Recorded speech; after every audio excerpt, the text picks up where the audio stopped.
Hello, my name's Atiba Ellis, and I am a professor of law at the Marquette University Law School.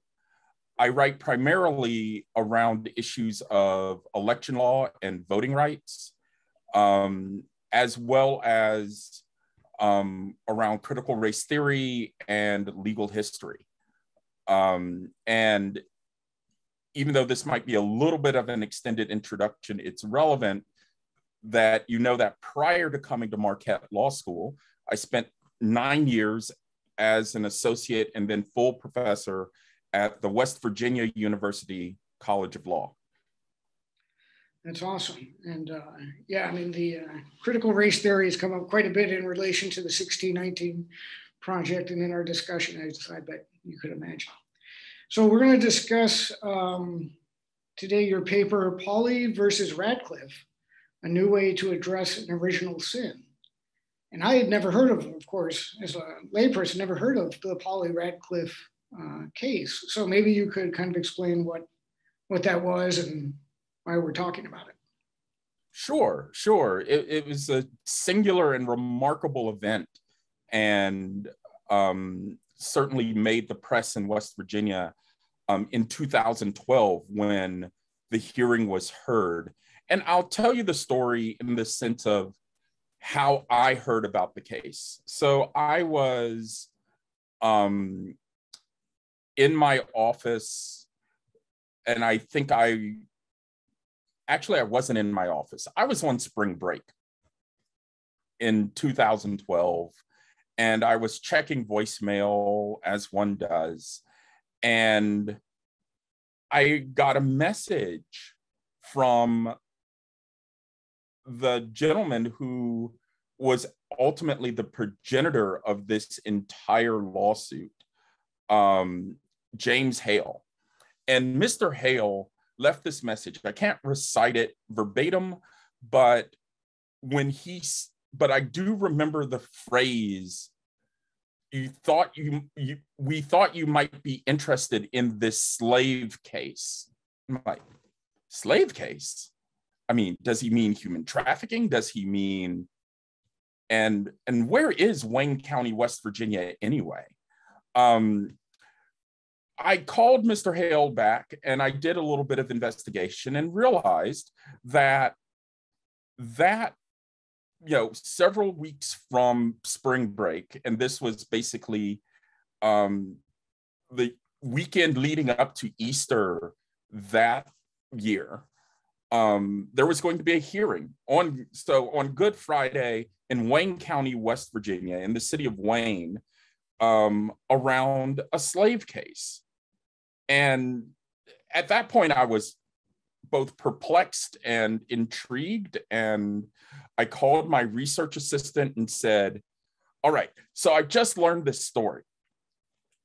So apparently, back in the 1850s, the children known at that time as the Pauley Paupers had been put on trial somewhere around 1857, 1858 for a suit for their freedom.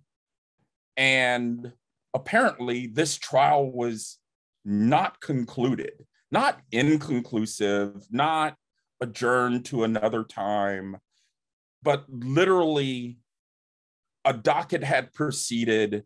There were pre-trial motions, what we would call today, but then nothing else happened. And so as a technical matter, this was live on the docket. And the circuit judge in West Virginia, because it's now West Virginia, it was Virginia at the time, basically said, no, Judge Darrell Pratt said, we are going to hear this case. So on April 6, 2012, I found my way to Wayne, West Virginia, and sat in the back of the courtroom as this case was heard. So what's remarkable here is this singular event of a suit for what was called at the time manumission, for freedom from wrongful enslavement, was being heard in a 21st century court. because the suit was incomplete. And what came out at the trial, and what I detail in the essay, is the fact that there are two groups who all go by the name Pauli. There are the enslaved African descendants who took the name of their white owners. And as is traditional in terms of this sort of historical time, the Paulies lived in Kentucky, and even though the slave holding, let's say the grandfather would want to have slaves, the son inherited this, but as time went on, the Paulies decided, well, we don't want to be slaveholders anymore. But they lived in Kentucky, a slaveholding state. And so they decided to set up, as one had to do under the law of Kentucky, a transaction to, in essence, sell their slaves to someone who would, in effect, free them. And so they set up such a transaction because the African Paulies had friends in Ohio, which was across the river from Kentucky, and it was a free state. And so in the background of all this is all of the contestation at the time in the 1840s and 1850s around the rules around slavery versus freedom and the divide that grew there. And long story short, because I detailed this in the essay, so I don't want to spend too much time talking about this because there's so much relevance to our day and age. Long story short is that the African Paulies, husband, wife, 7 children, were the beneficiaries of this deal and ultimately were able to immigrate from Kentucky to Ohio. And they stayed and lived their lives. In the background of all this, the son and spouse of the white Paulies who had worked out this deal, well, the son had some debts. And he was known as a bit of a gambler and an alcoholic, we would say today. And the debt holder heard about the deal to emancipate the Paulies and thought, well, you're hiding my property. You're sending my wealth to Ohio, and under Kentucky law, I can send slave catchers over to recapture my property. Of course, under Ohio law, that was forbidden given that Ohio had abolished slavery. And the governor of Ohio at the time was involved in many a fight around these issues. But the creditors sent slave catchers to try to recapture the Pauli family, and they captured not the parents, but the 7 children and brought them back to Kentucky, had them sold. 4 of them were sold in Kentucky, and then the state of Ohio, arguing in effect violation of Ohio law, sought their emancipation and won. The other children were in Virginia, and the state of Ohio funded a lawsuit to do the exact same thing. Due to a legal technicality, the win in the first trial was overturned because it was in the wrong county. It should have been in Wayne County, West Virginia, where Radcliffe, the person who ultimately purchased the Pauli children, lived. And so the case was remanded to Wayne County. And as I said at the top, there were pretrial motions. They were getting ready for trial. And somewhere in 1858, the suit just disappeared from the books. No explanation, no reason why. It was still over 2 years away from the Civil War, so that doesn't explain it. It just stopped. Now, ultimately, the Pauli children were freed and lived their lives, and 5 generations later, the descendants, having done their research, asked the Circuit Court of Wayne County in what is now West Virginia to finish their claim.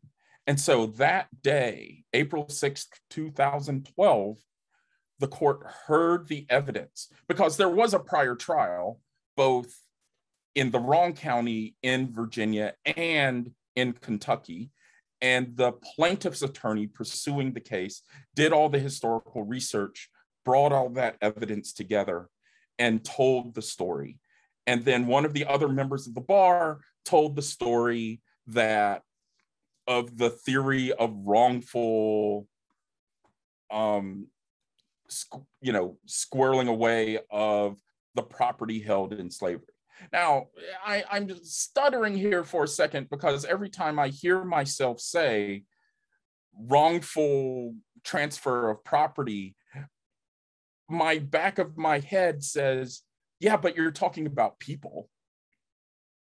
And the sort of challenge of talking about people as property.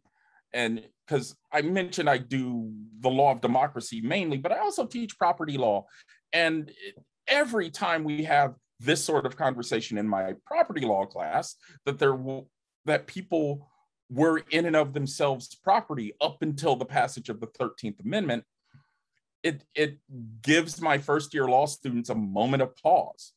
And it's often the most challenging class in my first year property course, simply because talking about people as property is difficult and it's hard. But then the question becomes, well, how do you react to that? And in the essay, I try to think through the implications of both confronting the history as history and confronting the history as brought to the present. And certainly in this day and age where conversations around critical race theory are contentious, to say the least.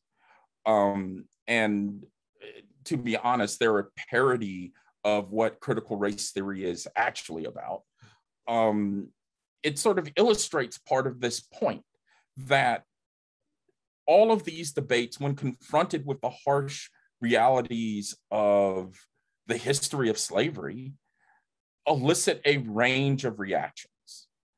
And the essay is an effort to both give you this history, because more people should hear about the Pauley children and the struggle for freedom that happened in this exceptional West Virginia case, because it involves everything from the existence of slavery, the weirdness of the law of property as it refers to slavery, kidnapping, and how the state was both an accomplice to that as well as an objector to that, right? And that different levels of government fought or helped the existence of all this. And it points to this long legacy of the structure of American property law, the structure of race relations, the structure of American society written broadly. And the facts on the record in the court in Wayne County, West Virginia, demonstrate all of this.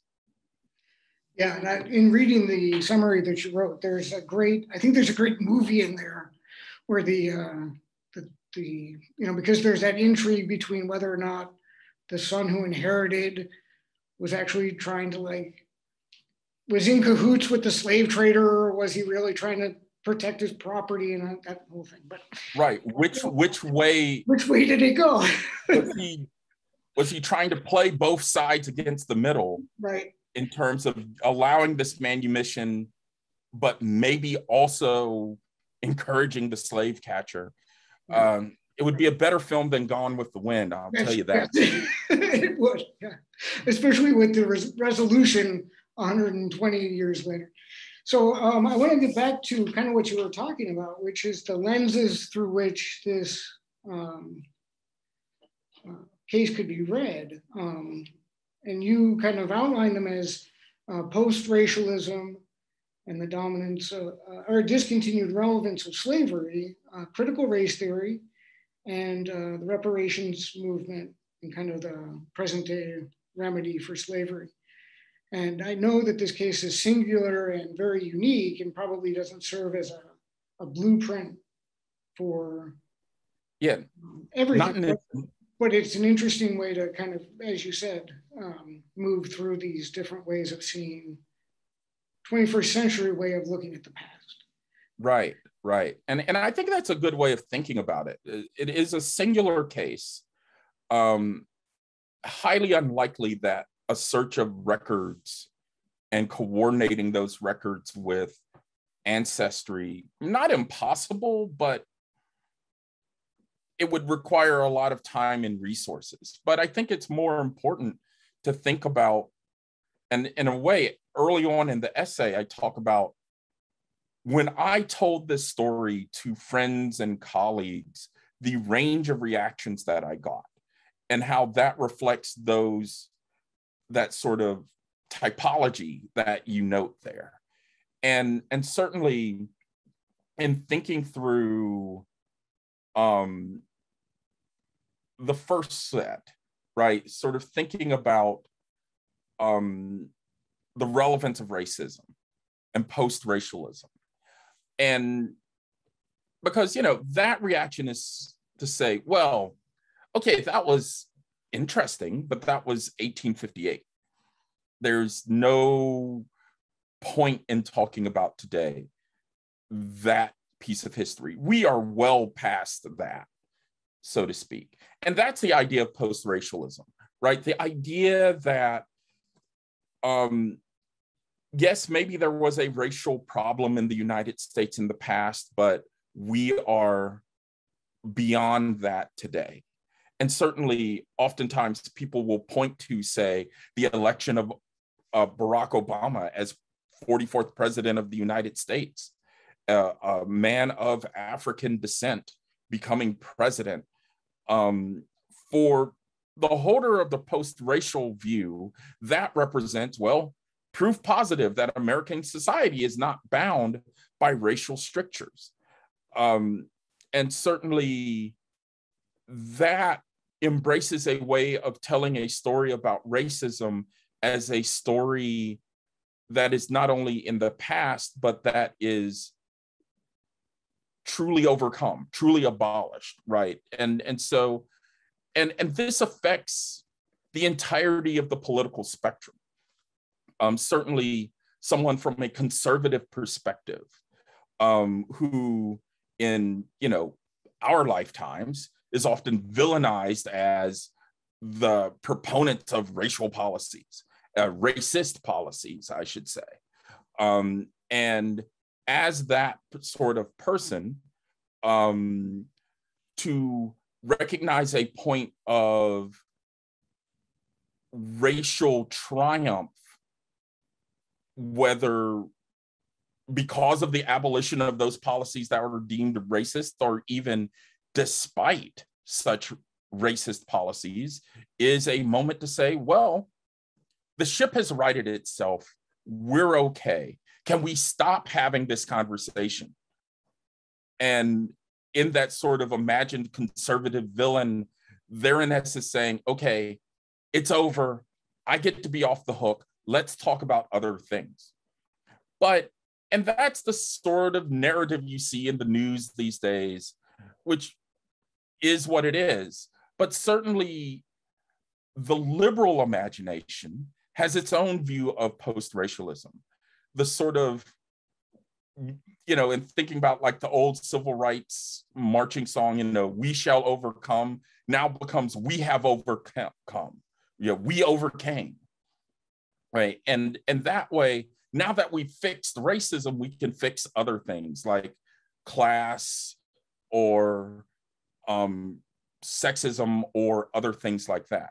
Not to say that these aren't important issues to address, But from both perspectives, it creates a blinder as to the ongoing effects of racism in American society, right? The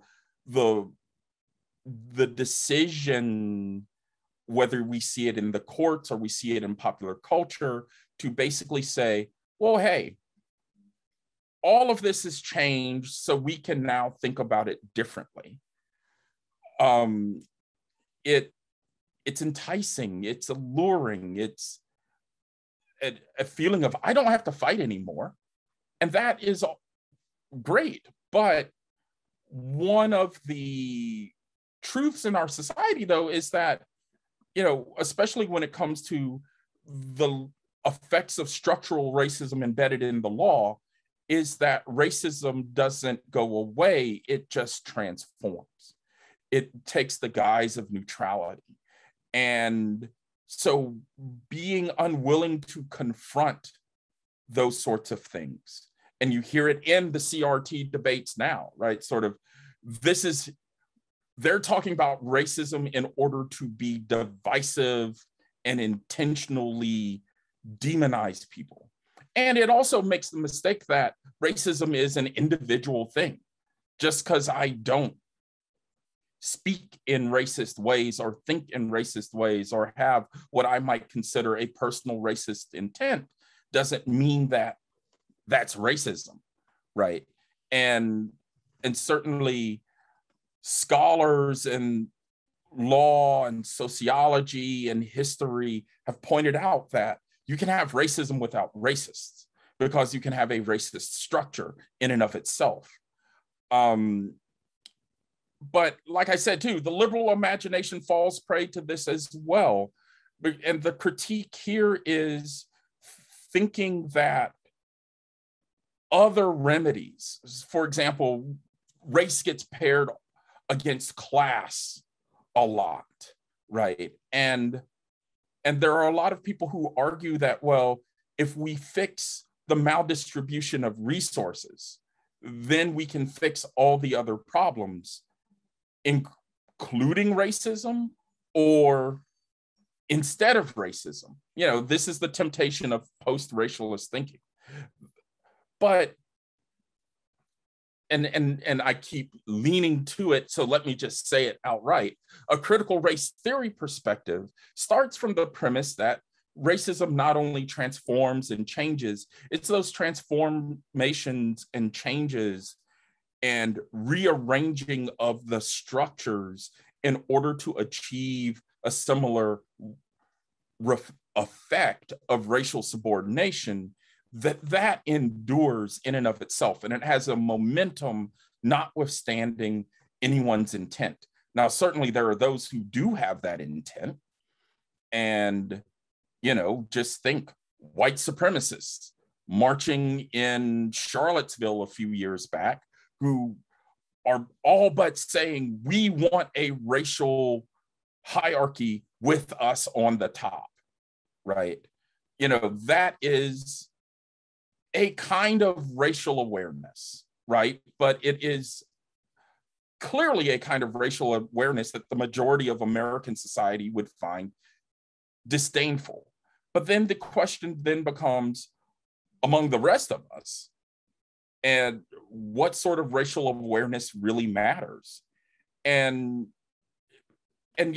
part of my argument is that the simple notion of racial awareness in and of itself takes something like the Pauli story from irrelevance, if you're taking a post-racialist point of view, oh, that's just nice history, to history that we need to sort of bear in mind today. Yeah, there is this slavery and there's this structural challenge that we might need to face, and it's there, and we have to be mindful of it. And racial awareness in and of itself gets you to that point. And so one might sit and read an essay like mine and go, yeah, good point. There's a background to these battles. And then the question becomes, well, how invested do we become in these battles, right? And so to play my little let's look at the political spectrum again notion. Certainly conservatives might say, well, this is the past and some of it might be present, but there may be a better way around it. A liberal might say the same thing, right? Depending on the level of investment in one's racial awareness. Now, I'm drawing a distinction here, which is that sort of awareness is very different than what a critical race theorist might say.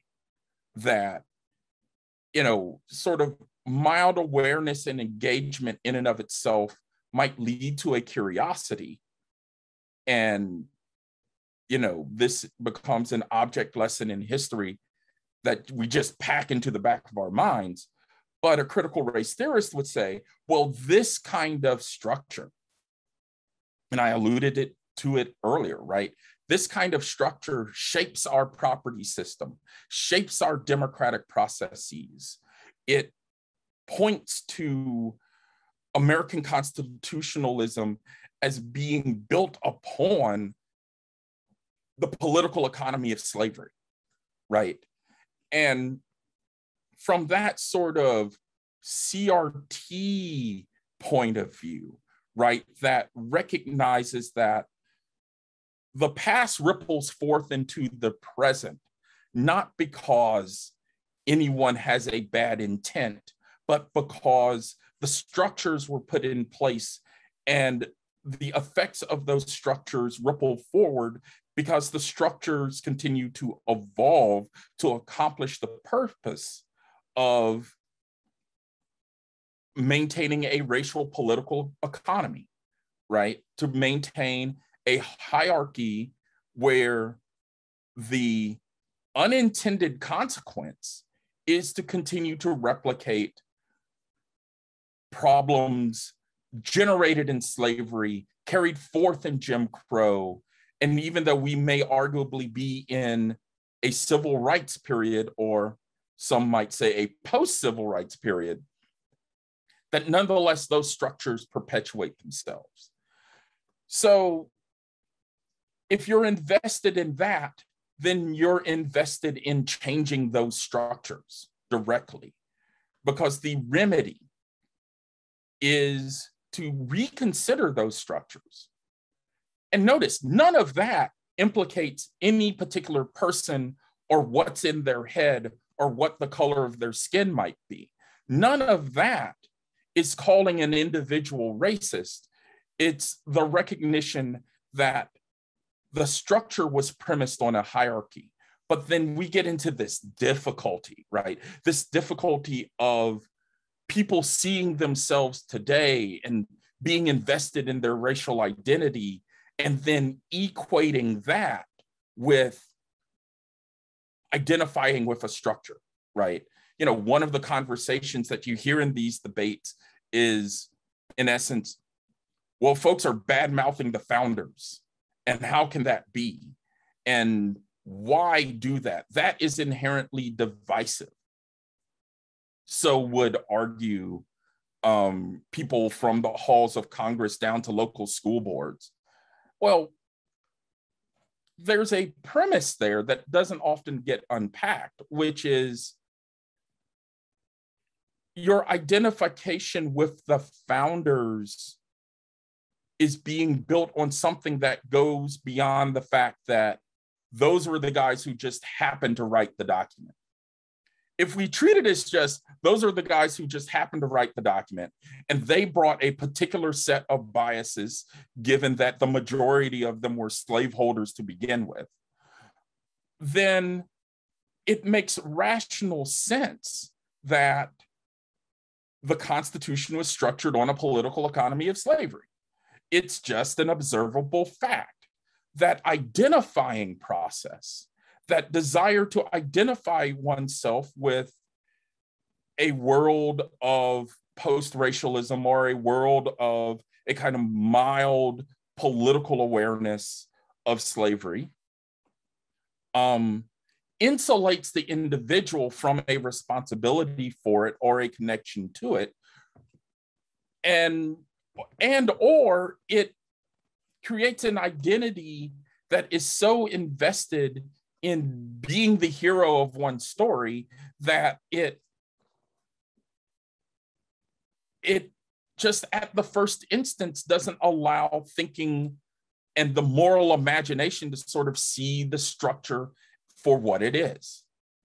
And that's a difficult place where you don't get to the starting point. Now, let me make a third point here, because this question of investment and raises an entirely different set of issues that I want to note briefly, which is that investment in this structure is one thing, and seeing the harms of the structure in the abstract is one thing. Seeing those harms as sort of material, real, and of economic detriment is another, right? And so that's the sort of classically framed argument for reparations.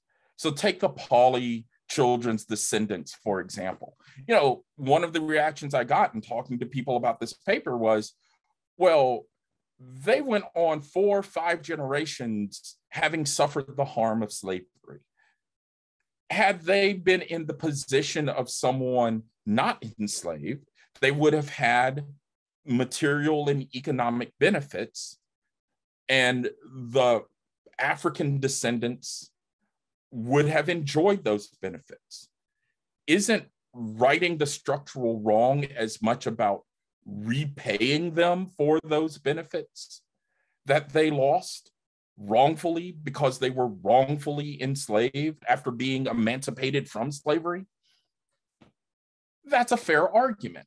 Of course, the courts tend to not be receptive to those arguments because, in essence, the courts have basically reasoned, well, it's very hard to put ourselves in the situation of 1858 and to think about who's right, who's wrong, and to draw a direct line from the person causing the harm to the persons who suffered the harm.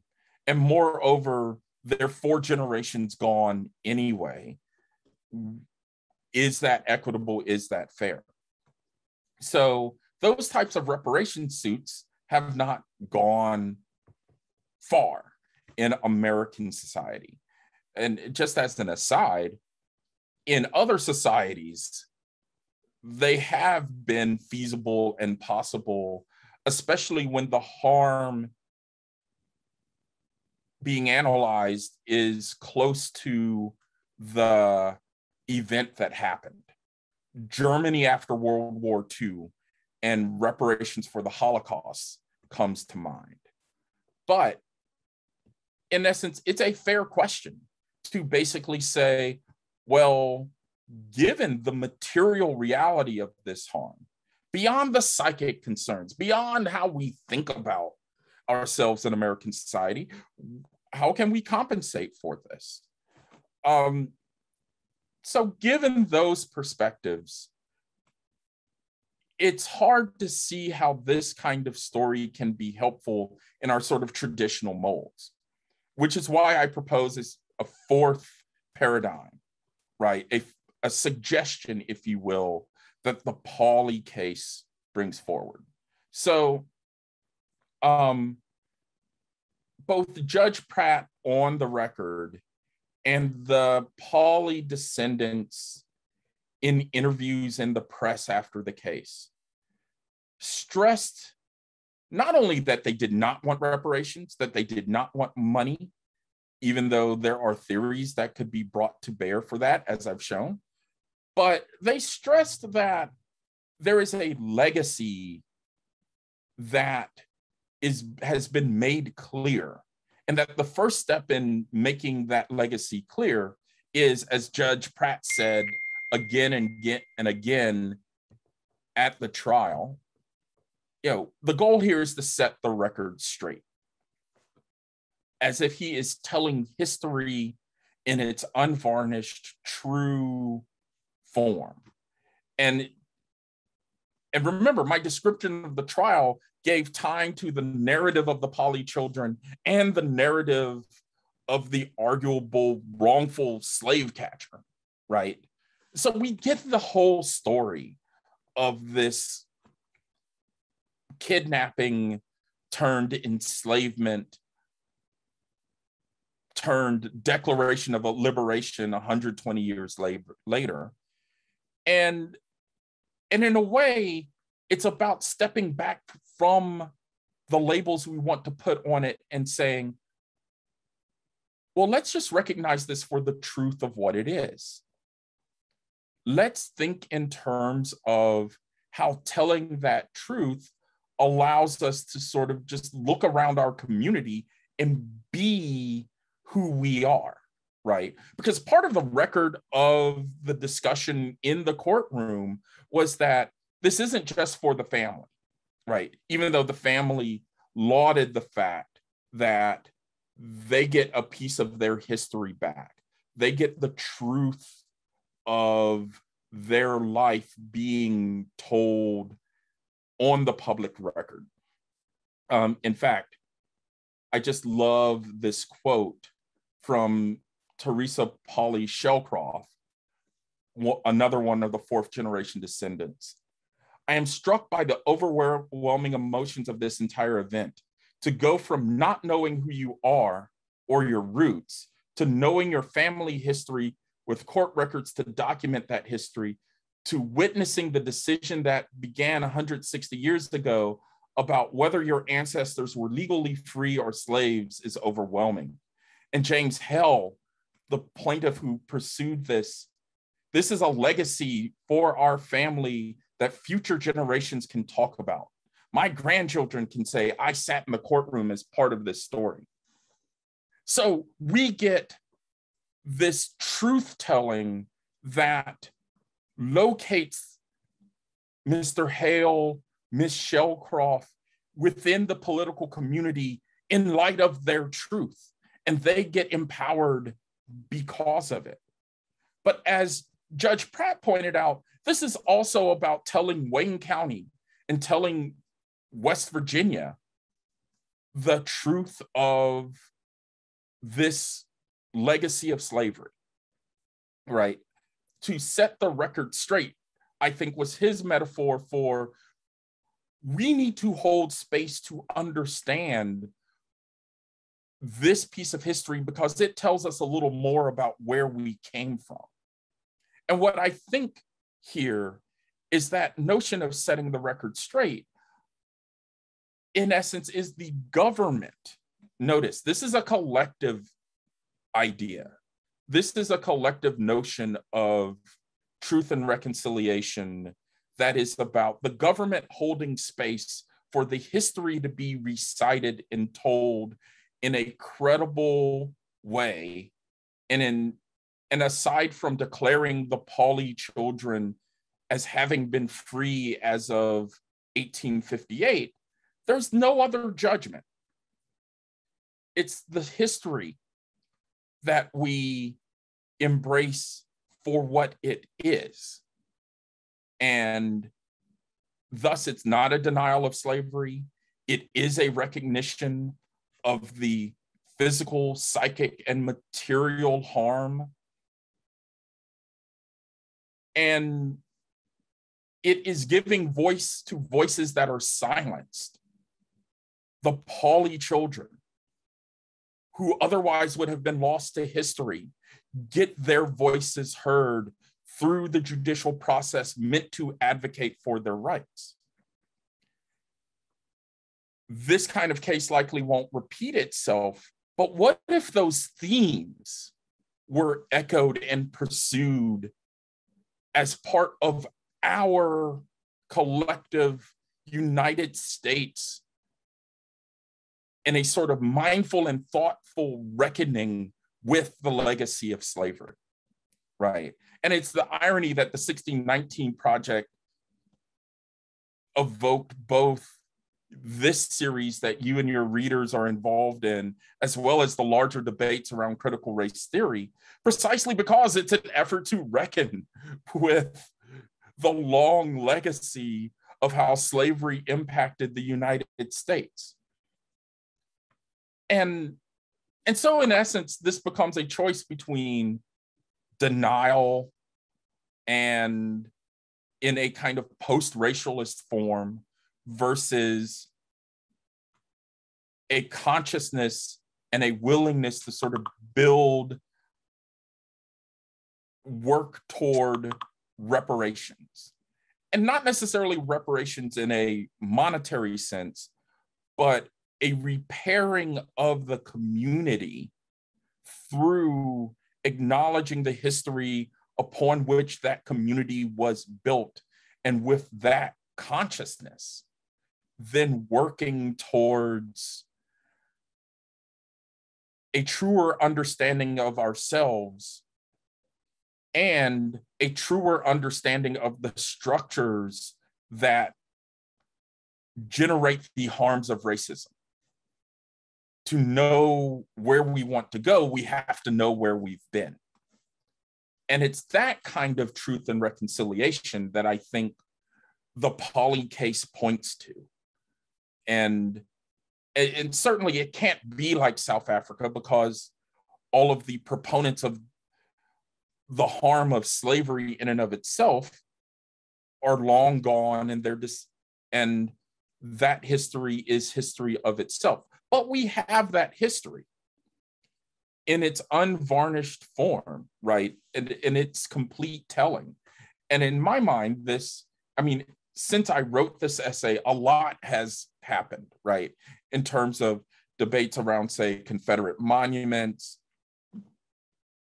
debates around having conversations about the impact of race and structural racism.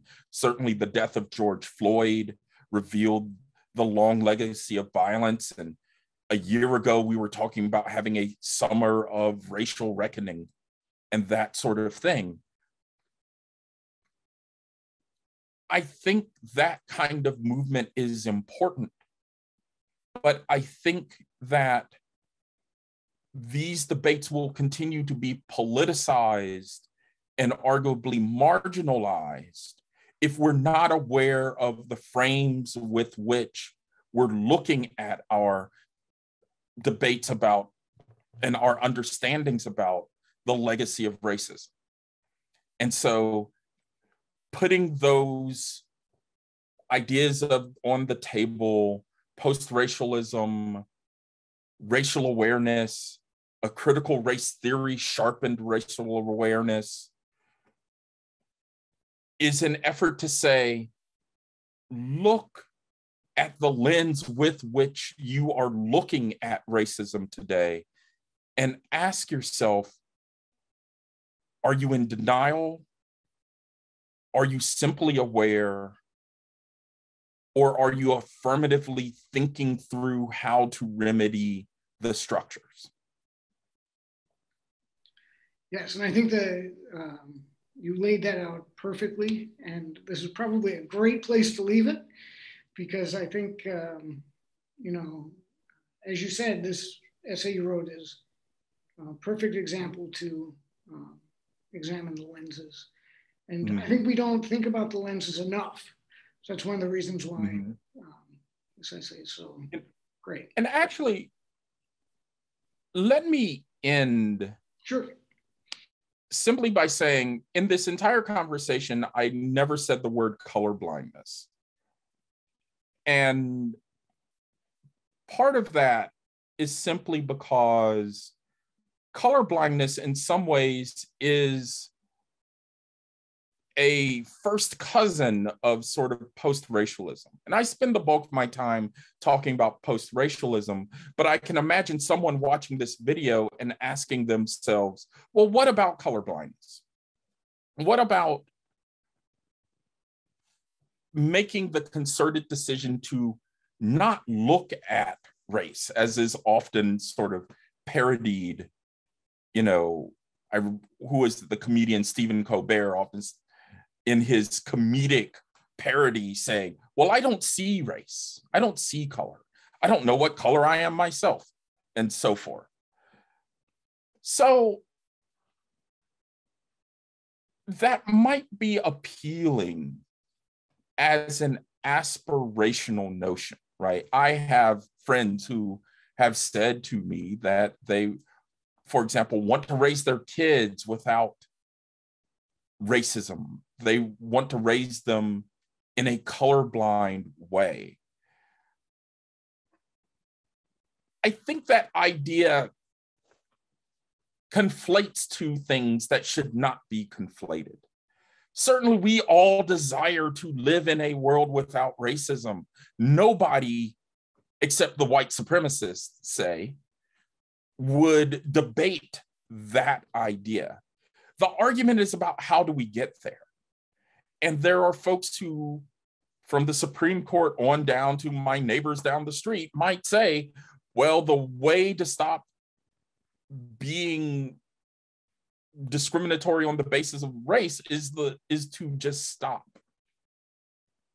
And that's I mean, that's a lovely idea, but I think the reality is that just like with post-racialism and saying, well, we had a battle about race and now it's over, the colorblindness notion of if I just choose to not think about race, then everything will be okay.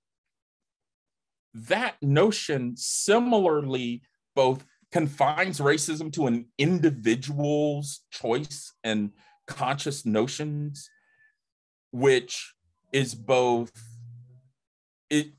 incorrect in two regards. One, it isn't just conscious thought. If you look at the individual level, right? Psychology has taught us about implicit bias, that it runs in our unconscious. But it ignores the structural conversation altogether. And as I've said earlier, structures create racial subordination. And so that becomes a different kind of denial. And so the belief that, well, if we just proceed in a colorblind manner or pass colorblind laws, those things tend to freeze the status quo, which then puts us right back into the problem of, well, the structures continue to perpetuate their effects. So, but in fairness, colorblindness as an aspiration is a wonderful vision for the future, right? Once we have these deep racial conversations, once we take on notions of, say, anti-racist thought, once we use our history to let us into recognizing the structures and then making collective decisions on how to help the structures be anti-racist, then we can arguably become more like a colorblind society. Of course, when I say that sentence, the next sentence is, well, a critical race theorist like Derek Bell would say, well, racism is permanent. There are certainly others who have debated him on that point during his lifetime and now in the literature, because Professor Bell passed away a decade ago. But the point, though, is whether racism is permanent or not, in some ways is beside the point. The point is, do we live with intentionality on both an individual and a structural level to be aware of how our history reveals both individual intent of racist subordination and racially subordinationist structures, and thus confront them in meaningful ways. So when folks dream of raising their children to not fall into prejudice, I want them not to be colorblind, but to be mindful of the world where they live and to affirmatively work to create an anti-racist society.